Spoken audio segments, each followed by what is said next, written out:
It's Friday, December 14th, one step closer to Christmas break, and it's time for your CISD-TV news.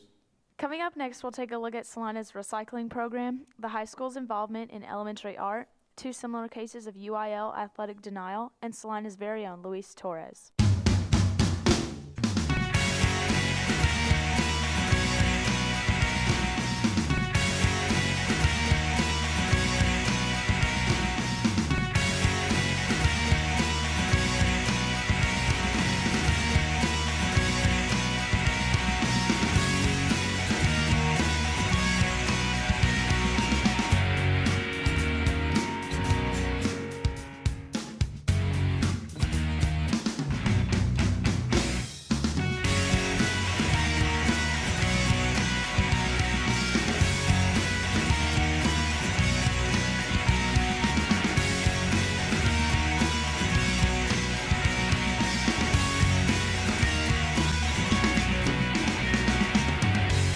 Students, the deadline to sign up for the next SAT is Friday, December 29th.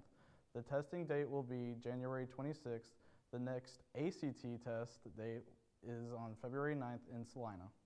As you look throughout the school, you'll notice the blue recycling bins. Many students have been placing non-reusable items into the bins, which causes problems for the program. If more than 5% of what's placed in the bins is non-recyclable, then it will ruin the whole process. Salina High School needs to put a stop to the destruction of salvageable items. Paper can be recycled in the bins throughout the hallways. Plastic and aluminum cans can be recycled in the northeast corner of the cafeteria. CISD correspondent Caleb Davis looks into Salina's recycling program. Hello Salina, I'm Caleb Davis. I'm here to talk to you about the recycling program and why some people are throwing away their trash the wrong way. Jesse Latham is a CHS life skills teacher and is also in charge of the recycling program. Each Tuesday, Jesse's students go to every classroom to collect recycled materials. However, what the students are finding is that the bins are full of trash that does not belong. They are having a lot of contaminated material. Recycling is paper, plastic, cans. We have a separate canister for cans, but we do not need the trash, food particles and stuff like that. Then you can help us without having all the contamination. We don't need tobacco juice. We don't need all that junk that we've been finding inside of the recycle bins. Latham explains what materials go where when you are finished with them. So all recycling bins are the big blue ones that on top it says paper only, but you can also put clean plastic bottles and cans. Now the cans, you could put them inside the blue bin in the cafeteria that says cans only. Although students seem to be the culprit of the act, there are some others who find it hard to believe that this is happening. Wrong things in recycling bins, that's not cool. That's really not cool. Like, that's messed up. You have to actually go out of your way to do something wrong to mess up the recycling system. CHS custodian Doug Peavyhouse has strong words for anyone who attempts to put their trash where it does not belong. If I personally catch you, I will hold you by your ankles and let you dig out the garbage so I don't have to. Don't forget, go green or go home. This has been Caleb Davis with CISD-TV News. Thanks for watching. Thanks, Caleb. Next week brings your semester test. C-Town will be working overtime to help make sure you are prepared. Good luck, everyone. This year, the high school art students have been wanting to get more involved with the community. Their first step was to implement a program where they help teach the elementary art students the principles of art. Matt Lee paints us a picture of CHS's community service. Hello CHS. Once a month, Salina High School has its upper-level art students visit the elementary school to help teach art awareness to the elementary kids. We caught up with some teachers and students on how this process works. Working with the kids is really fun. We get to see their imagination and their creativity with everything that they're doing. They put so much thought into it, well, most of the time. Other times we're playing with the crayons and glue. It's just really fun because you get to see what they want to do, and you can see how much imagination they put into everything. We caught up with a teacher who gave us a basic understanding of how the high school students help the elementary kids with art awareness. They currently at the elementary and intermediate school do not have a art program, And so 4 times a year, we are going to take our advanced art students that are in art level 3, and they will go and direct their information to the pre-K, kindergarten, 1st, and 2nd grade. Each of the projects are about 45 minutes long, and every student in the elementary school will do a completed project. We talked to a student who told us how her opportunity to help teach the elementary kids made her feel.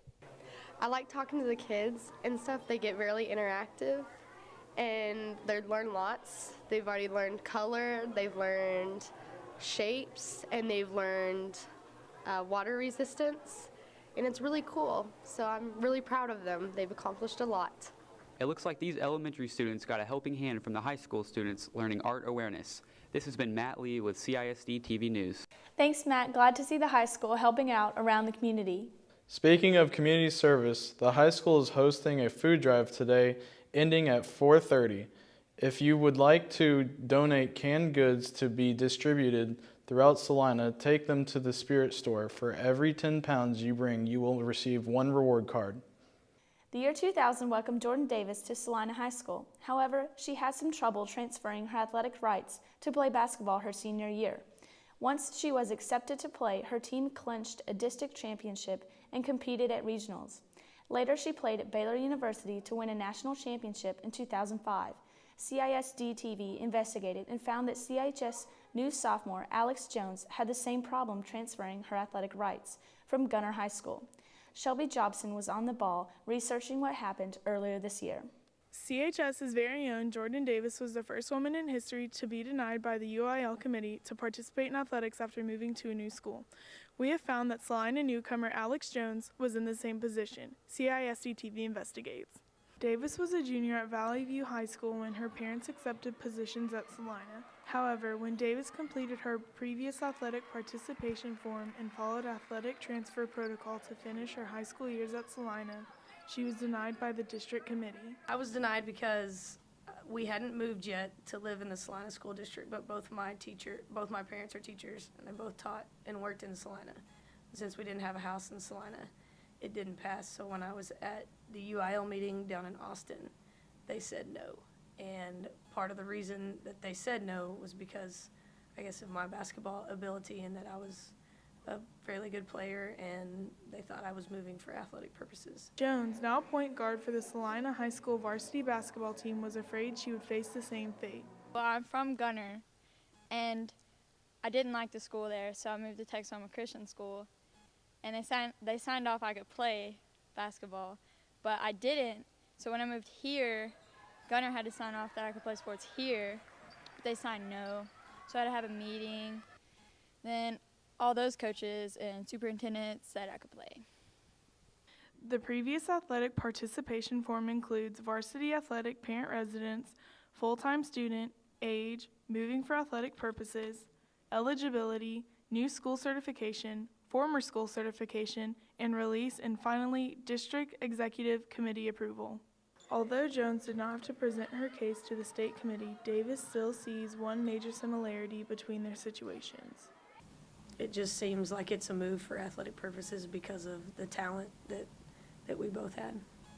Even though what Davis had to endure may have been challenging, it might have paved the way for changes in women's high school athletics. There's been a lot of cases this year, I know, within our district where athletes have moved and they've had to have district executive committee meetings, and the majority of them, I believe all of them, have been approved, and I think that's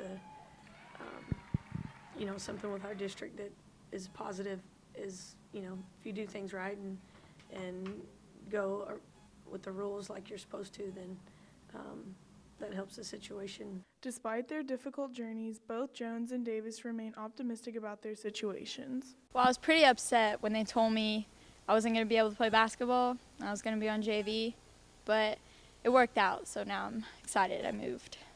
I'm glad that Alex didn't have to go through a lot of the stuff that I did. I think people saw, that it was all taken care of and done the right way, and so it ended up working out. Now you know all about one of our star players, Alex Jones, and head coach Jordan Davis. This has been Shelby Jobson reporting. Thanks, Shelbs. We sure are grateful to have Jordan back at Salina coaching girls basketball. When physics teacher Rick Carey retired last year after 30 years of service to Salina High School, he left behind more than an empty classroom. He also left the responsibility of ringing the bell each morning to Cindy Ewing. This act ended up changing the life of one of our special needs students. Andrew Reed takes a look at our very own Luis Torres. Luis Torres is not your typical high school student. Even though he follows the football team regularly, he faces challenges other students don't. After Mr. Carey retired last year, he passed on his responsibility to English teacher Cindy Ewing. So I knew I needed someone to help me remember to ring the bell and to make it fun. So I went next door to the life skills class and asked Mrs. Thornhill, is there anyone that could help me ring the bell? And Luis automatically jumped up out of his desk and showed me his muscles and said he could ring the bell. After Luis started coming out of his shell, he took the next step of overcoming his fear of CHS mascot Bobcat Benny. That's just one of those fears that he's had. Whatever school he's in, he's had a fear of the mascot. Well, this year, we started trying to work with him. He still was afraid, but Torres, who is Bobcat Benny, she made a special effort to come to the room. She brought the suit, and she had some really neat ideas of how we could maybe help Luis get over the fear. We put Bobcat Benny's head in the awards case for a while, and so he passed by it every day, and he got a little bit closer and a little bit closer. And before long, he was helping her put her paws on and her head, and then he was going to the pep rallies. He has a special seat up by the band, which he loves, with Mr. Hemby and Ms. Ewing. I had to be really careful because at first he was really scared of me. So I would come in there every week, ever so often, and just bring Benny in there with me and show him that, it's a nice Benny, he does this little nice thing, So I just had to interact with him and, talk to him, tell him that, it's okay, that, he's not gonna hurt you or anything, so. On November 30th, Luis was invited by Hemby to participate in the prep rally for the area football game. Mr. Hemby had an idea that he really wanted to get Luis involved. Luis, since he's been going to the pep rallies, he loves them so much, and he was excited to be a part of it, and he talked about it all week, and he just did a great job. The idea behind Luis being involved was to do that very thing, have him involved in our student body activities. We like to include our life skill kids in anything that we have going on here and make them feel welcome and comfortable. Our student body does a great job of being receptive to each and every individual that we have in our life skill classes. Not only has Luis changed, but in the process, he has changed others as well. And he likes to go to the pep rallies, and he doesn't miss a football game. He's just not afraid anymore. He's done so well. We were just so proud of him. We just value those kids so much because I'm going to tell you, each and every day they brighten my day. When you see Luis in the halls, be sure to show him your muscles. This has been Andrew Reed for CISD-TV News. Thanks, Andrew. A great story to get everyone in the Christmas spirit. Speaking of Christmas, next week is the start of the holiday break. Make sure to catch up on your sleep to get ready for the spring semester. That's all the time we have for today. This has been CISD-TV News. Have a great weekend.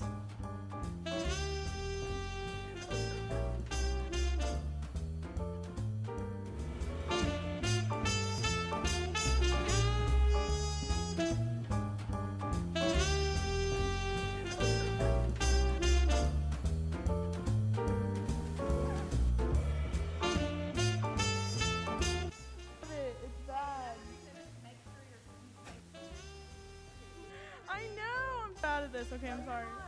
Okay. I'm sorry.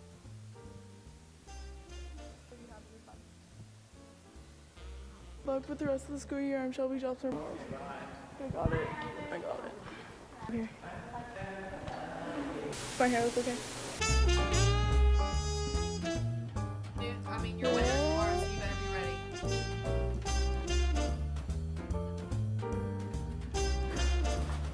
Look at my